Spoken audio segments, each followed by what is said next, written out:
সকল জল্পনা কল্পনার অবসান ঘটিয়ে টিইসিতে পার্মানেন্টলি ব্যাক করে ফেললো flicker. Oh my gosh guys, এবার আমরা গাইস টাইটান স্পোর্টস ক্লাবের যুক্ত দেখতে পাবো বাংলাদেশের সেরা স্নাইপার, আমার পছন্দের একটা প্লেয়ার ফ্লিকার গাইস।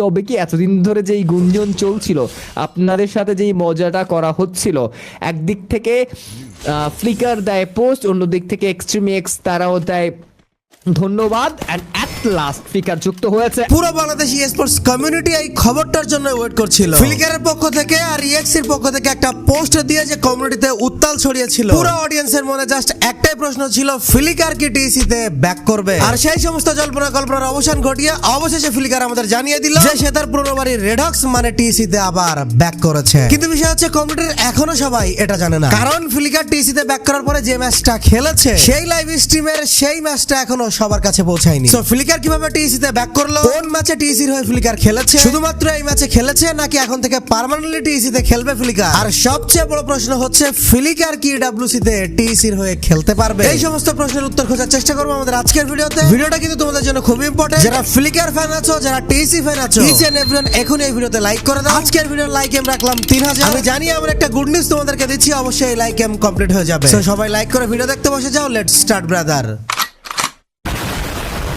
গাইস, সম্প্রতি সময় ফ্লিকার তার ফেসবুক পেজে এই পোস্টটা করে, সেখানে আমরা দেখতে পাই সে একটি টিইসি এর জার্সি পরে ফটো দিয়েছে। এটা দেখার পর কিন্তু পুরো কমিউনিটিতে গুঞ্জন উঠে যায় যে ফ্লিকার কি আবার টিইসিতে ব্যাক করছে। কিন্তু আমরা সবাই জানি ইএক্সি তে কিন্তু ফ্লিকার দারুণ পারফরম্যান্স দিচ্ছে। ইএক্সি কিন্তু এমন একটা জায়গা যেখানে ফ্লিকার নিজেকে সর্বোচ্চ পর্যায়ে তুলে ধরতে পারছে। সেজন্য আমরা ভাবছিলাম কেন ইএক্সি থেকে চলে আসবে ফ্লিকার, কারণ ফ্লিকার থাকার কারণে ইএক্সি আগের থেকে এখন অনেক বেটার পারফরম্যান্স করছে। সো চলে আসার তো কোনো রিজন নাই। কিন্তু আমাদের সেই জল্পনা কল্পনার আগুনে ঘি ঢালার জন্য ইএক্সি এর একটা পোস্ট আমাদের সামনে আসে। এই যে এই পোস্টটা, এখানে তারা ফ্লিকারকে থ্যাংক ইউ জানাচ্ছে। তখনই আমি দুইটা পোস্ট একসাথে দেখলাম, সাথে সাথে আমি এক্সাইটেড হয়ে যাই। এবং আমি কিন্তু এর আগেও একটা ভিডিও বানিয়েছিলাম যেখানে এই দুইটা পোস্ট দেখে অ্যানালিসিস করা হয়েছিল কি ঘটতে যাচ্ছে, এবং সেই ভিডিওতে আমরা বলেছিলাম ফ্লিকার টাইটান স্পোর্টস ক্লাবে ব্যাক আসতেছে। তোমরা অনেকে আমার সেই কথা বিশ্বাস করোনি, সেখানে তোমরা তোমাদের মতামত দিয়েছিলে। অনেকে তো ফ্লিকার টিইসির আসার খবর শুনে ব্যাপক খুশি হয়েছিল, অনেকে আবার বলছিলে এইগুলো কখনোই হবে না, আমি জাস্ট ভিউ পাওয়ার জন্য ভিডিও বানিয়েছি। কিন্তু এট লাস্ট আমার সেই প্রেডিকশনই সঠিক হলো। Flicker the king of sniper back করেছে টিইসিতে। রিসেন্টলি বিডি ইএসসি প্রোডাকশনের পক্ষ থেকে triple strike warfare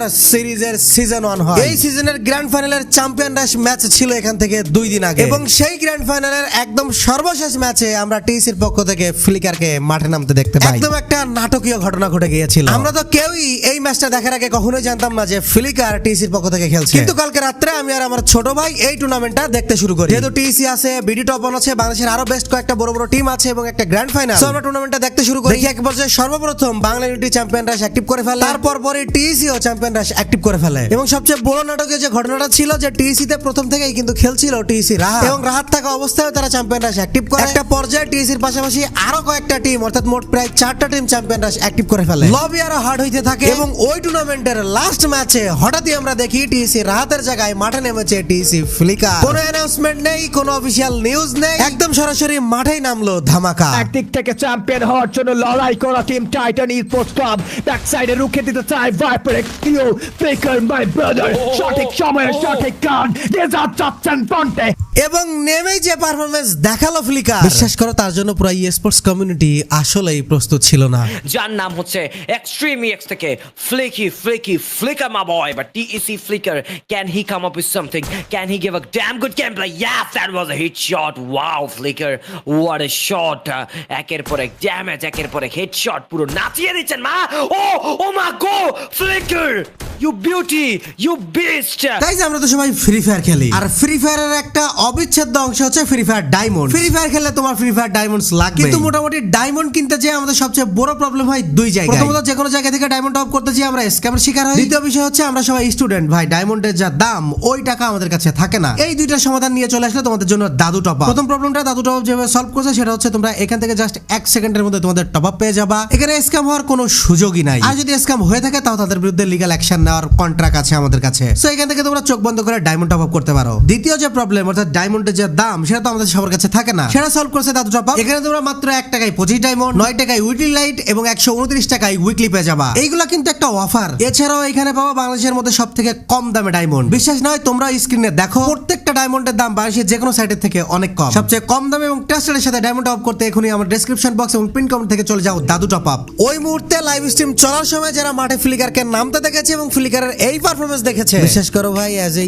sports fan তাদের জন্য এরকম ভালো লাগার মুহূর্ত আর হয়তো কখনোই আসবে না। কারণ আমার এই ভিডিওটা বানানোর পর আমি দেখেছিলাম পুরো কমিউনিটি ওয়েট করতেছে ফ্লিকারকে টিসিতে দেখার জন্য। আর আমি তো বলেও ছিলাম যে ফ্লিকার টিসিতে ব্যাক আসতেও পারে, হয়তো বা চলেও এসেছে। কারণ এর আগের বার আমরা কিন্তু রাহাতকে দেখেছিলাম এফএফডব্লিউএস এর সময় রাহাত আর এইচকে ব্যাক করেছিল। আর এছাড়াও তো শুধুমাত্র ফ্লিকার এবং ইএক্সির পোস্ট দেখে আমি ওই ভিডিওটা বানাইনি। আমি বর্তমানে টিসি এর পারফরম্যান্স পরপর 2-3টা ইন্টারভিউতে তাদের টিমে একজন ডেডিকেটেড স্নাইপার প্লেয়ার নিয়ে কুট্টুস কি ধরনের মন্তব্য করেছে সেগুলো, এছাড়াও বর্তমান যে লবি তৈরি হচ্ছে এই লবিতে একজন স্নাইপার প্লেয়ার একটা টিমের জন্য কত বড় একটা কি প্লেয়ার, সেই সবগুলো অ্যানালিসিস করে কিন্তু ওই ভিডিওতে আমরা বলেছিলাম হ্যাঁ ফ্লিকার টিসিতে হয়তো ইনশাআল্লাহ ব্যাক করবে। কিন্তু এই ম্যাচ দেখার পরে আমরা সবাই যেমন আনন্দিত হয়েছি, সাথে সাথে দুইটা কোশ্চেন আমাদের সবার মাথায় ঘুরপাক খাচ্ছে। সর্বপ্রথম কোশ্চেন হচ্ছে এই যে টুর্নামেন্টে আমরা ফ্লিকারকে নামতে দেখেছি এটা তো একটা আনঅফিশিয়াল টুর্নামেন্ট, এখন থেকে অফিশিয়াল টুর্নামেন্টে পার্মানেন্টলি কি টিসিতে আমরা ফ্লিকারকে দেখতে পাবো নাকি এটা জাস্ট আনঅফিশিয়াল একটা টুর্নামেন্টে এই ম্যাচের জন্য ফ্লিকার খেলেছে টিসির হয়ে? কারণ এই ম্যাচে কিন্তু প্রথম থেকে এই ফ্লিকার ছিল না। লাস্ট ম্যাচে যে ম্যাচে অবশ্যই বুইয়া দরকার, ঠিক ওইরকম একটা ম্যাচে তুরুপের তাস হিসাবে আমরা দেখেছি ফ্লিকারকে মাঠে নামিয়েছে টিসি এবং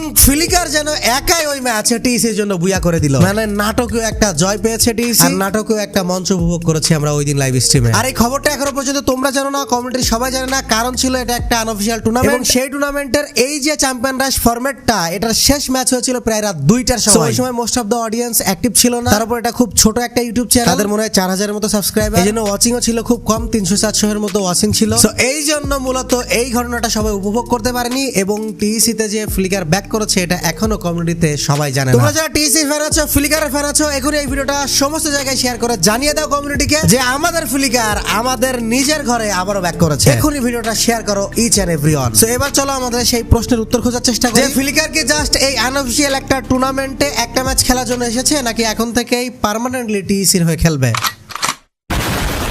গাইস সত্যি কথা বলতে আমরা এখন যত অ্যানালিসিস করি না কেন দিন শেষে যদি টিসির পক্ষ থেকে কোনো অফিশিয়াল নিউজ না আসে আমরা কিন্তু সঠিক কোনো কিছুই বলতে পারবো না। এর আগে আমরা যেটাই বলবো সেটা জাস্ট আমাদের ধারণা হবে। সো চলো আমরা সেই ধারণাই করি এবং আমার অপিনিয়নে ইয়েস ফ্লিকার পার্মানেন্টলি টিসিতে ব্যাক করেছে। কারণ রিসেন্টলি কুট্টুসের দু একটা ইন্টারভিউ দেখে কিন্তু আমরা বুঝেই ফেলেছি যে টিসি বর্তমানে একটা ডেডিকেটেড স্নাইপার প্লেয়ারের অভাবে ভুগছে। ইভেন কুট্টুস কিন্তু এটাও ক্লিয়ার করেছে এফএফডব্লিউএস এর ফাইনালে তাদের কাছে ডেডিকেটেড একটা স্নাইপার প্লেয়ার ছিল না বলে তারা চ্যাম্পিয়ন হতে পারেনি। গাইস এটা কিন্তু জাস্ট একটা স্টেটমেন্ট না, এটা টিমের জন্য একটা অ্যাকশন। কারণ তারা চ্যাম্পিয়ন হতে পারেনি, বাংলাদেশের লিডিং পজিশনে থাকা একটা টিম, এটার ক্ষোভ কিন্তু তাদের রয়েছে। আর তারা কেন চ্যাম্পিয়ন হতে পারেনি তার সবচেয়ে বড় কারণ হিসেবে তারা এটাই দাঁড় করিয়েছে যে তাদের টিমে ডেডিকেটেড স্নাইপার প্লেয়ার ছিল না। তার মানে কিন্তু এটা ছোটখাটো কোনো স্টেটমেন্ট না, ক্লিয়ারলি তারা একটা ডেডিকেটেড স্নাইপার প্লেয়ারের অভাবে ভুগছে। আর সেটা পূরণ করার জন্য one of the best Bangladeshi sniper player কে সেটাও কিন্তু কুট্টুস ওই ইন্টারভিউতে ক্লিয়ার করে দিয়েছে। সে বলেছিল বাংলাদেশের all time best sniper player হচ্ছে ফ্লিকার আর অল টাইম বাংলাদেশের বেস্ট রাশার হচ্ছে ব্লেড। সো অবশ্যই টিসি যেখানে বুঝতে পেরেছে তাদের টিমে একটা ডেডিকেটেড স্নাইপার প্লেয়ার দরকার, আবার তারা অকপটে এটাও স্বীকার করে যে বাংলাদেশের one of the best sniper player হচ্ছে ফ্লিকার। দুয়ে দুয়ে চার মিলাইলে আর কিছু বলার বাকি থাকে না বা আর কিছু বোঝার বাকি থাকে না। অবশ্যই টিসি ফ্লিকারকে ব্যাক আনবে টিম এবং ব্যাক আনার জন্য সর্বোচ্চ চেষ্টা করবে, এটাই স্বাভাবিক। এবার তোমাদের আরো একটা বড় প্রশ্নের অ্যানসার দেই। তোমরা অনেকে বলতেছো যদি ফ্লিকারকে আবারই ব্যাক আনে টিসি তাহলে আরএইচকে থেকে ফ্লিকারকে বের কেন করে দিয়েছিল? কারণ অনেকে এখন এই ভুল ধারণায় আছে যে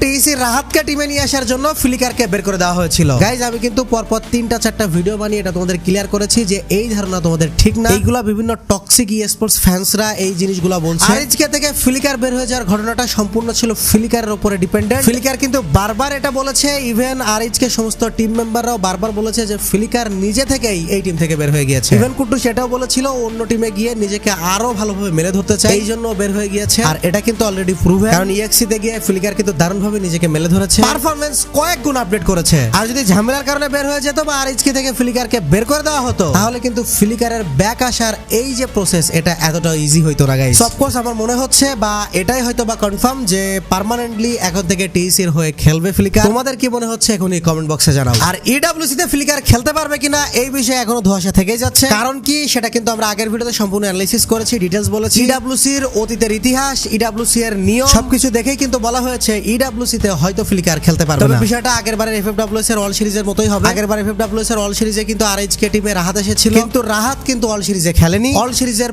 পর থেকে রাহাত টিমে খেলা শুরু করে। ঠিক তেমনটাই হয়তো ফ্লিকারের ক্ষেত্রে হতে যাচ্ছে। হয়তো বা ইডব্লিউসি তে খেলতে পারবে না ফ্লিকার। কেন খেলতে পারবে না সেটাও কিন্তু আমরা ওই ভিডিওতে আমরা অ্যানালাইসিস করে বলেছিলাম। তো তোমরা যারা ওই ভিডিওটা দেখোনি ওই ভিডিওটা দেখে তাহলে বুঝতে পারবে যে কেন ইডব্লিউসি তে খেলতে পারবে না ফ্লিকার। তবে ওইটা কিন্তু আমার 100% কোনো কনফার্মেশন নিউজ না। অবশ্যই ফ্লিকার কিন্তু খেলতেও পারে ইডব্লিউসি তে। সবকিছুই ডিপেন্ড করবে অফিশিয়াল অ্যানাউন্সমেন্টের জন্য। আমরা স্টিল বসে আছি অফিশিয়াল অ্যানাউন্সমেন্টের জন্য। তো দেখা যাক কি হয়। আর গাইস, তোমাদের জন্য একটা বড় অ্যানাউন্সমেন্ট রয়েছে। তোমরা যারা এখনো পর্যন্ত এই ভিডিওতে আছো অবশ্যই আরো কয়েকটা কথা শুনে যাও, যেটা তোমাদের জন্য খুবই ইম্পর্টেন্ট। আমার ভিউয়ার্সের মধ্যে তোমরা যারা স্পোর্টস প্লেয়ার আছো, তোমরা যারা নিজের ক্যারিয়ারকে as a sports professional player হিসেবে এস্টাবলিশ করতে চাও, তাদের জন্য আমরা একটা বড় সুযোগ নিয়ে এসেছি। কারণ আমি অনেকদিন ধরেই দেখেছি যে মানুষের অনেক অলিতে গলিতে অনেক ট্যালেন্টেড প্লেয়ার ছড়িয়ে ছিটিয়ে আছে, কিন্তু তাদেরকে প্রপার অ্যাটেনশন দেওয়ার মতো কোনো প্ল্যাটফর্ম নাই। তোমাদের জন্য অলরেডি কিন্তু বাংলাদেশ আন্ডাররেটেড স্পোর্টস প্লেয়ার নামে আমি একটা গ্রুপ খুলেছি। যে গ্রুপ থেকে তোমাদের যাদের রিয়েল ট্যালেন্ট আছে তাদেরকে কিন্তু অলরেডি আমরা বাছাই করছি এবং তাদেরকে তুলে ধরার চেষ্টা করছি। সো একটা বড় অ্যানাউন্সমেন্ট হচ্ছে, আমাদের অফিশিয়াল এইচটিসি স্পোর্টস এর পক্ষ থেকে আমরা একটা টিম রিলিজ করতে যাচ্ছি। তো তোমরা যারা প্রফেশনাল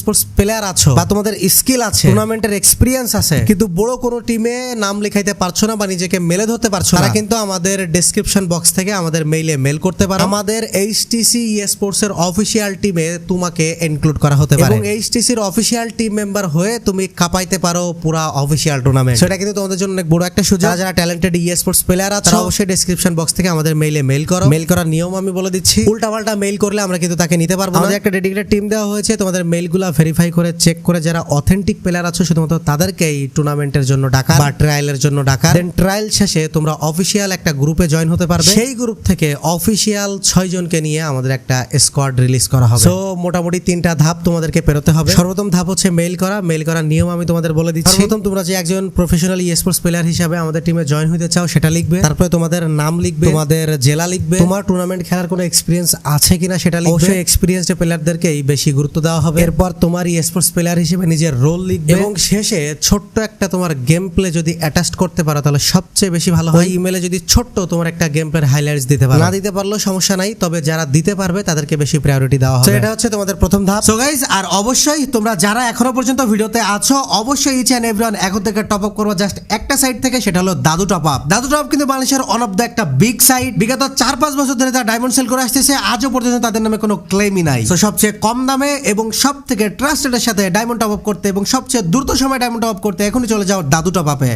এখান থেকে যাদেরকে আমাদের মনে হবে যে হ্যাঁ এ সিলেক্ট করার মতো বা এই প্লেয়ারকে ট্রায়াল নেওয়া যায়, আমরা তাকে ট্রায়ালের জন্য আমাদের অফিশিয়াল হোয়াটসঅ্যাপে তাদেরকে আমরা ডাক দেব। সেখান থেকে তোমাদের ট্রায়াল পর্ব শেষ করার পরে অফিশিয়াল গ্রুপে অ্যাড করানো হবে। সো বরাবরই আমি কিন্তু সবসময় কাজ করার চেষ্টা করেছি যারা আন্ডাররেটেড প্লেয়ার আছে তাদের জন্য। আর এবারও তোমাদের জন্য আমরা আরো একটা সুযোগ নিয়ে এসেছি। আর যারা ওয়েল এক্সপিরিয়েন্সড না বা এখনই কোনো টিমের হয়ে টুর্নামেন্ট খেলতে পারবা না, কিন্তু তোমাদের স্বপ্ন আছে, ইচ্ছা আছে, তারা আমাদের অফিশিয়াল ফেসবুক গ্রুপে জয়েন হতে পারো, আন্ডাররেটেড স্পোর্টস প্লেয়ার বাংলাদেশ। এখান থেকে আস্তে আস্তে নিজেকে বিল্ড করতে পারো। সো ইচ এন্ড এভরিওয়ান অবশ্যই এই ভিডিওটাকে সিরিয়াসলি নাও। তুমি যদি না পারো তোমার যে বন্ধু বা ভাই ব্রাদার যে ভালো খেলে তার কাছে এই ভিডিওটা শেয়ার করে দাও, তার জন্য একটা সুযোগ করে দাও। দেখা হচ্ছে নতুন কোনো টপিকে নেক্সট ভিডিওতে। টিল দেন টেক কেয়ার, আল্লাহ হাফেজ।